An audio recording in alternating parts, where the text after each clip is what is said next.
ღვთის ნების აბსოლუტური მორჩილების გარეშე ჩვენი ადამიანური ნება არის ძალიან ცუდ მდგომარეობაში.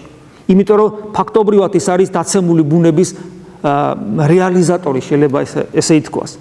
და ამიტომ არის რომ იქ სადაც წმინდანებიც კი ამბობენ რომ რაც ჩემი ნებით მithქვას ეს არაფერსა როლს აქვს ნათქვამი, იქ ყოველთვის შემცდარვა, იქ ცდება ადამიანი. და რამხელა სიბრძნე გჭირდება ყოველდღიურობაში რომ მიხვდე რომ როგორ დაემორჩილო ღვთის ნებას. და ეს ამით ადამიანის თავისუფლება კი არ იზღუდება. პირიქით, ამით შენი პიროვნული თავისუფლების რეალიზება ხდება, იმიტომ რომ შენ ხო აირჩიე რომ ქრისტე შენთან მინდა. და აი ამ პიროვნული არჩევანის თავისუფალი არჩევანის რეალიზება ხდება, იმიტომ რომ შენში არსებული ცხოველი და შენში არსებული დემონური სულისკვეთება ხელს აღარ გიშლის. და ესე იგი ამ ქვეყანაზე თუ ჩვენ გვინდა რომ წმინდანობის რეალიზება მოხდეს ჩვენში, რომ ჩვენი ვალდებულება არ არის პრივილეგია რაღაც გარკვეული კასტასი ეკლესიაში, არამედ ყველა ქრისტიანის ვალდებულება საჭიროა ვისწავლოთ ღვთის ნებისადმი დამორჩილება. და როცა გარდავიცვლებით, მაგრამ ეს ბრძოლაა, აქ ბრძოლა იქნება, მაგრამ როცა გარდავიცვლებით, თუ ჩვენ აი ამგვარად ვიბრძოლებთ, მერე ღმერთი საბოლოოდ განსწმენს ჩვენს ბუნებას და გარდაცვალების მერე თუ ვცხონდებით, ჩვენი ნება სრულ თანხმობაში იქნება ღვთის ნებასთან. აღარანაირი წინააღმდეგობა აღარ იარსება, როგორც გეციმანის ბაღში გვასწავლა უფალმა, იყავ ნება შენი. ეს იქნება სრული თანხმობა. და ამიტომ ადამიანის თუ აქვს ჩვენი ზრდა, ჩვენი სწრაფვა სრულყოფილებისაკენ, რომ იწოდება სინანულად, იმიტომ რომ ეს მეტამორფოზა ტკივილს უკავშირდება, ტკივილს, იმიტომ რომ საკუთარ ნებასთან ჭიდილი ტკივნეულია, მარადისობაში ასევე გრძელდება რა მარადიული მეტამორფოზა და ესე იგი სწრაფვა ღვთისაგან და სრულყოფილებისაკენ სწრაფვა ის უკვე აღარ იწოდება სინანულად, იმიტომ რომ იქ უკვე საკუთარ ნებასთან ჭიდილი ადამიანს აღარ უწევს. ღვთის ნება და ადამიანური ნება სრულ უნისონში არის ერთმანეთთან და ჰარმონიაში და მხოლოდ ბედნიერებისა და სიხარულის წყაროთ იქცევა სწრაფვა სრულყოფილებისაკენ. ეს მარადისობაში. როგორ დავემორჩილოთ მაინც ღმერთს? საერთოდ ძალიან ხშირად სვავენ ხოლმე ამ კითხვას, რომ აი ღვთის ნება ჩვენს რა არის ღვთის ნება? თქვათ რაღაცა ცხოვრებისეულ სიტუაციებში ესე თუ ისე, ამგვარად თუ სხვანაირად. და ძალიან ხშირად კითხვა ისეა ხოლმე დასმული და ისეთი თემა წარმოჩინდება ჩვენწინ, რომ პასუხის გაცემა ცალსახად ესე იოლი არ არის. რა არის ღვთის ნება? აი ამ კონკრეტულ შემთხვევაში. ან იმ კონკრეტულ შემთხვევაში რა გავაკეთო, როგორ მოვიქცე? მაგრამ ჩვენ უნდა გვახსოვდეს, რომ იქ სადაც იქ ჩვენ ხშირად გვისაუბრია რა მექანიზმები არსებობს, რომ მეტაკლებად რაღაცა გაარკვიო, მაგრამ არის ხოლმე ისეთი შემთხვევა, როცა ვერავითარ შემთხვევაში ვერ მიხვდები. ვერ მიხვდები, შეუძლებელია ჩვენთვის გაგება, რა უფრო მოსაწონია ღვთისათვის. არ ჩვენი სულიერებაა საკმარისი, წმინდა წერილშიც პირდაპირ ეს ჩვენი ამბავი ისტორია არ წერია და ასე შემდეგ. მაგრამ ღვთის ნება რომ და უფრო მეტად დაიხვეწოს ჩვენი შინაგანი სამყარო ამ ყოველივეს განჭორათასი, ამისათვის საჭიროა რომ ღვთის ნება გამოვლინდეს ჩვენს საკეთებელში. მე გულისხმობ ჩვენს ქრისტიანულ საკეთებელში. ანუ ჩვენი ქრისტიანული საკეთებელი ვაკეთოთ ისე როგორც ეს უნდა ღმერთს, იმიტომ რომ ღმერთს უნდა ჩვენთვის სიკეთე, ღმერთს უნდა ჩვენი ცხონება და მარადიული ბედნიერება. მაგრამ აი ეს საკეთებლები კიდევ ვიმეორებ, როცა კითხვას ვამეხობ, რა არის ღვთის ნება? ხშირად მithქვია თქვენთვის, რომ ნუ ეძებ, არც ფილოსოფოსობაა საჭირო, არც მჭრეტელობაა საჭირო, არ ძალიან დიდი ჩაღმავება, წერია. რა არის ღვთის ნება? წერია. ღმერთი რომ მოვიდა ადამიანად, მან გამოსთქვა ადამიანურად, რა არის ჩვენი საკეთებელი. აი ჩვენი საკეთებელი ვაკეთოთ. ეს არის ღვთის ნება. როცა ჩვენ დაწერილ საკეთებელს ჩვენსას გავაკეთებთ, მერე ჩვენში ის ჭრეტელობის უნარიც გაიხსნება, რელიგიური ინტუიციაც გაძლიერდება, უფრო მეტად გვექნება ცოცხალი ურთიერთობა ღმერთთან და უფრო მეტ რამეს მიხვდებით იმასაც, რაც თითქოს და პირდაპირ აწერია. დიახაც უხვადაა ჩვენი საკეთებელი მოცემული როგორც დავალება წმინდა წერილში. აი რამდენიმე მაგალითს მოგიყვანთ. მაგალითად, პირველი, გვიყვარდეს ღმერთი მთელი ჩვენი არსებით და გვიყვარდეს მოყვასი საკუთარი თავი. ვითარცა საკუთარი თავი. ჩვენ ამ ცნებებს არ ვასრულებთ. არც მთელი არსებით ვცდილობთ ღმერთი გვიყვარდეს და მოყვასის როგორც საკუთარი თავის სიყვარულზე ლაპარაკიც გიზედმეტია, მე წეღანაც გითხარი. ანუ აი საკეთებელი მოცემულია, ჩვენ ამას არ ვაკეთებთ. მერე ვიყოთ ნათელი და მარილი ამასოფლისა, წეღანაც გითხარი. ეს არის ვალდებულება, ეს არ არის ვიღაცების საკუთრება, წმინდა სერაფიმეს აროველისა, გრიგოლ ხანძთელისა, ეს ჩვენი საკეთებელია, თითოეული ჩვენთაგანის. ვიყოთ მოწაფენი ქრისტეს, ესეც გითხარით.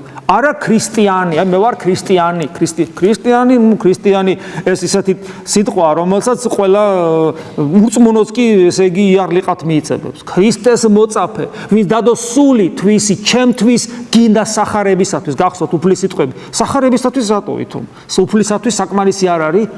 სახარებისათვის, ანუ აქტიური მოწაფეობა, ანუ ქრისტეს საქმის გამგზელებლობა, ღვთის თანამუშაკობა, როგორც პავლე მოციქული გვასწავლის. აი საკეთებელია ჩვენ, ვიყოთ თქვენ მოწაფენი ჩემნი ხართ. ვიყოთ მოწაფენი, ესე ჩვენი საკეთებელია.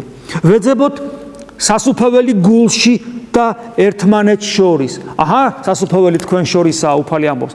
სასუფეველი თქვენს გულში ეძებეთ. ეს შეიძლება გადავიტანოთ ღვთისმსახურებაში და სასუფეველი თქვენ შორის ეს ჩავთვალოთ, როგორც თქვათ, მოწოდება ლიტურგიკული მსახურებისადმი. სასუფეველი გულში ეძებეთ, ეს როგორც ღვთისმსახურება, განმარტოებული სენაკური, რასაც აი საკუთარ გულში ჩაღმავება და გონიერი ლოცვა სწავლა ქვია. ჩვენ დღეს ეკლესიაში არცეც ვაკეთებთ სწორედ, არც მეორეს არ ვაკეთებთ სწორედ. სრული აღრევა ლიტურგიკული და ინდივიდუალური მსახურებისა.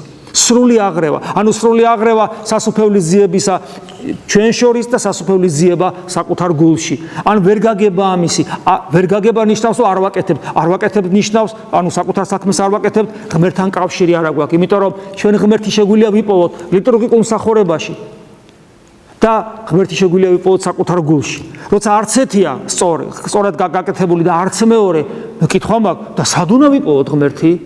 ჩვენი ხორცელი თვალით მას ხო ვერ დავინახავთ? ეს ჩვენი საკეთებელია, რომელსაც არ ვაკეთებთ.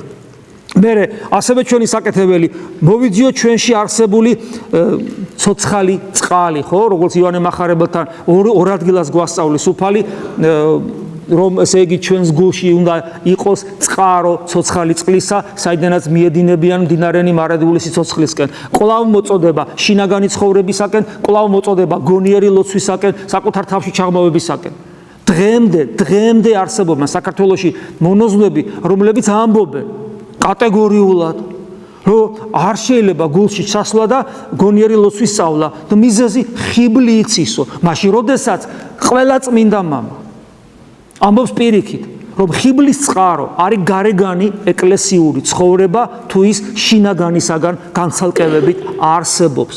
ამის კლასიკური მაგალითი ქრისტეს კვლელი ფარისევლები და ასევე თქვათ ამ წმინდანები მამების გაფრთხილება, რომლებიც განმარტავენ თუ რატო ხდება ეს. როცა ადამიანს აქვს ილუზია, ილუზურ მდგომარეობაში ლოცულობს, აბა, იმდენ დაუჯდომელს და პარაკლისს იხდის და დაუჯდომელს კითხულობს, ლოცულობს. არ ლოცულობს, ეგ არ არის ლოცვა. ამიტომ გესმით და იქ სადაც არის შინაგანი შემიწყალე, იქ თავს ვითი მოიწონებ. შემიწყალე. თამას ჭირდება გაცოცხლება, თორე ვერ გააკეთებ. და რო გააცოცხლებ, ხიბლი სად გაიქნება, როცა საბრალო, დაღუპული, წარწყმედული ადამიანი ხარ და ღვთისაგან შეწყალებას ითხოვ და მგლოვარი ხარ. რელიგიურ წესს ჩვენ უნდა ჩავანაცვლოთ ქრისტესთან ცოცხალი ურთიერთობა. და გახსოვთ ეს სიტყვები, მოვედით ჩემ და ყოველი მაშრალი და ტვირთძიმენი და მე გაანგისვენოთ თქვენ. ეს სიტყვები როგორც ხშირად მithქვავს, არის არა რაღაც სენტიმენტალური რაღაც განწყობებს უნდა ბადებდეს, რომ აი დავიღალეთ შრომით და მივიდეთ უფალთან. ამ სიტყვებში უპირველეს ყოვლისა იგულისხმება გარეგანის ჯულით დაღლილი ძველი აღთქმის ადამიანი, რომელიც ქრისტესთან მივა. გარეგანს ჯულს, ანუ გარეგან რელიგიურობას უპირისპირებს ქრისტე სხვა რელიგიურობას. სხვა ჯულს, ეს ჯული არის მოვედით ჩემ და ქრისტე ამბობს. გესმით? აი ეს არის გარეგანი რელიგიური წესი, რომელიც ჩვენ შეიძლება გვქონდეს, მას უნდა ჩაენაცვლოს. და ეს რაც ხდება, უნდა ხდებოდეს იმისთვის, რომ ქრისტესთან მივიდეთ, მოვედით ჩემ და ყოველი მაშრალნი, ყველაფრით, მათ შორის გარეგანი რელიგიური წესით, მოვედით ჩემ და მე განგისვენო თქვენ. ესეც ასევე მინიშნება სწორედ იმაზე, რომ ცოცხალი ურთიერთობა ღმერთთან არის მთავარი სარწმუნოებაში, რელიგიურ ცხოვრებაში. და აი ყოველ განსვენება სულთა თქვა და განსვენება ეს არის იგივე ისიხია. ანუ კვლავ შინაგანი განმარტოებული მყოფობა ღმერთთან და შინაგანი მდუმარება. ანუ კვლავ მოწოდება შინაგან ლოცვაზე, სხვანაირად შეუძლებელია უფალთან მისვლა. აი კვლავ ისევ გარეგანი რელიგიურ ცხოვრებას რელიგიური ცხოვრების საპირისპიროდ შინაგანი რელიგიური ცხოვრება და გახსოვთ აი უფალო ხას უსავს რომ თქვენო ჭურჭელის რეცხვაზე რო საუბრობს სულ წმენდა რეცხს და ჭურჭელს გარედან მერე საფლავებზე საუბრობს რომ ესე იგი ამყოფთ ამ საფლავებს და გალენა ლამაზია მაგრამ შიგნით რა ხდება საფლავში და ასევე ჭურჭელი შიგნიდან ესე იგი ჭუჭყიანია არ უარყოფს უფალი გარეგან გაპრიალებას და ესე იგი განწმენდას ჭურჭლისა და საფლავის მოვლას მაგრამ უფალი ხას უსავს რომ შინაგანი უნდა განიწმინდოს. ესეც კვლავ და კვლავ ესე იგი შინაგან სულიერ ცხოვრებაზეა აქცენტი გაკეთებული და არა ჭურჭელზე თავისთავად ცხადია.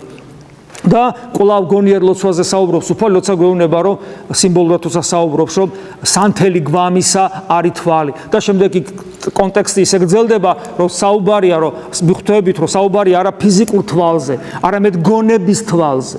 და გვეუბნება უფალი რომ როგორც ხილული ფიზიკური თვალის ჩინი რო აკლდება ადამიანს მისთვის სამყარო ბნელდება ასევე თუ გონიერი თვალი არის დაბნელებული ჩვენ გვეკარგება უნარი ღვთაებრივი ნათლის ხილვისა და მთელი ასკეტური სწავლება არის იქითკენ რომ ჩვენში ეს შინაგანი თვალი ახილული იქნას და ამას ჭირდება სწორედ კვლავ და კვლავ შინაგანი სულიერი ცხოვრება. აი ეს ყველაფერი არის იმისათვის რომ ჩვენ კიდევ ერთხელ გავიხსენოთ რა არის ღვთისნება აი ამ ყოველივეს და კიდევ უამრავი საკეთებელი რომელიც წმინდა წერილში ასე უხვად არის მოცემული. და თუ ჩვენ ამ ჩვენ საკეთებელს არ გავაკეთებ ღვთისნებას არ დავემორჩილებით თუ ღვთისნებას არ დავემორჩილებით მაშინ ჩვენი ნებით ვიცხოვრებთ თუნდაც რელიგიურ ცხოვრებაში ხოლო საკუთარი ნებით მაცხოვრებელი ადამიანი ძმებოდადებო ქრისტეს ვერ იცნობს, ვერ დაინახავს, ვერ შეხვდება აქ და შესაბამისად მარადისობაში მას დაკარგავს.